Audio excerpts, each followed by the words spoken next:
بسم الله الرحمن الرحيم. الحمد لله رب العالمين، والصلاة والسلام على نبينا وعلى آله وصحبه وسلم تسليما كثيرا. أما بعد، السلام عليكم ورحمة الله. Tout le monde, que la paix soit sur vous. Voilà.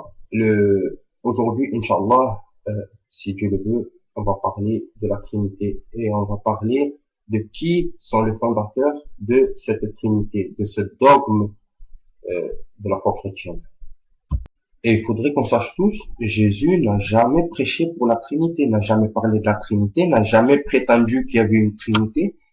C'est seulement à partir du IVe siècle que l'Église a commencé à développer le concept de la Trinité. Bon, elle est apparue un peu avant, à peu près à 180 après Jésus-Christ.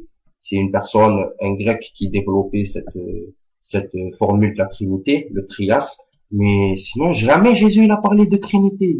Jésus, il appelait les gens au monothéisme pur. Il appelait les gens comme on dit, au tawhid.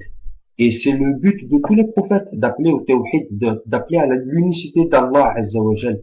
Comment pouvez-vous prétendre à du monothéisme en sachant que vous associez une personne à Dieu? Les salams lui-même était monothéiste pur. Monothéiste pur. Lui-même, il dit dans l'évangile de Marc, chapitre 12, verset 29-30, écoute Israël, le Seigneur, notre Dieu, est un seul Seigneur. Et cette phrase, elle se répète jusqu'à aujourd'hui dans les synagogues.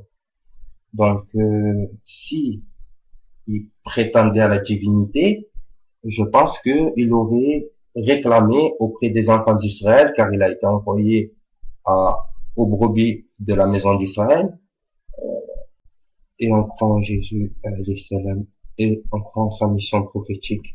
Il fait partie des grands prophètes, et il n'est pas venu pour diviser les gens, il n'est pas venu pour réclamer quoi que ce soit, il est venu pour l'unicité de Dieu. Il est venu pour appeler les gens à l'unicité de Dieu, tout simplement. Il n'était pas là pour diviser.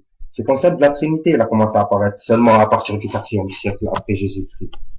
Il s'est développé un petit peu avant, mais c'est à partir du IVe siècle qu'il a commencé à en parler et commencer à donner un peu plus d'importance à ce concept de trio. En tout cas, chers amis chrétiens, sachez une chose, sachez que ce concept de trio existe bien au-delà de ce que vous croyez. Ne croyez pas que c'est vous qui avez inventé cette doctrine de la Trinité, parce que c'est faux. Bien avant vous, certains peuples ont commencé à adopter, à mettre ce concept-là de Trinité, de trios pour les dieux. Et voilà, le peuple le plus ancien, enfin pas le plus ancien, mais l'un des plus anciens, c'est le peuple de Pharaon, qui date en milliers d'années avant Jésus-Christ. Et voilà, déjà ça remonte loin, très loin. Ça remonte aux origines des ancêtres. Mais si vous voulez tout savoir, vraiment les premiers, l'un des premiers qu'ils ont commencé, c'est en fait, selon plusieurs mythes et légendes, après le déluge, les descendants de Noé se sont multipliés et ont bâti la grande ville de Babylone. La véritable histoire de la divine Trinité que l'on retrouve dans toutes les cultures, comme l'arbre de vie et le culte du soleil, serait l'origine de Babylone. La culture et la science égyptienne est bien plus ancienne et de nombreux chercheurs datent le zodiaque de Dendera à plus de 10 000 ans, bien avant l'époque des pyramides. Avant le peuple chrétien. Elle a commencé à apparaître quelques milliers d'années avant le peuple chrétien, avant la naissance de Jésus-Christ, auprès du peuple de Pharaon, auprès du peuple de Babylone, auprès de la Grèce antique. Et cette pratique-là, on ne peut pas dire que c'est une pratique de l'unicité, car dans cette pratique-là, les hommes sont adorés en tant que être divin.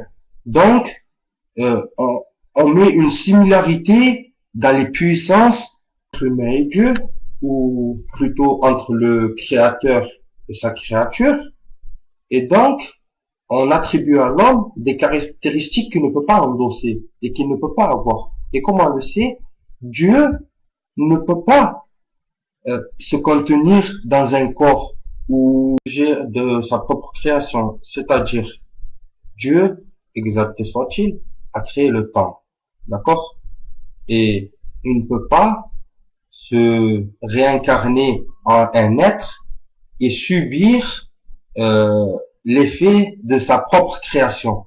C'est-à-dire, j'approfondis un peu plus, Inch'Allah, c'est-à-dire que Jésus, alayhi salam, subissait le vieillissement, subissait la fatigue. Et Allah, azza wa jal, ne peut pas, de sa puissance, exalté soit-il, subir justement ses effets sur lui, car il est créateur de toutes choses. D'accord? Comme on a pu l'expliquer dans la vidéo, Jésus, alayhi salam, était un être humain comme nous. Il mangeait comme nous, il buvait comme nous, et il se fatiguait comme nous.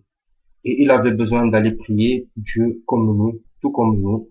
Donc, nous ne renions pas Isa alayhi salam. Il a fait du bon travail, que Dieu l'a créé et que Dieu soit satisfait de son œuvre. Et quant à nous, je vous souhaite à tous la paix. Assalamu alaikum wa rahmatullahi ta'ala wa barakatuh.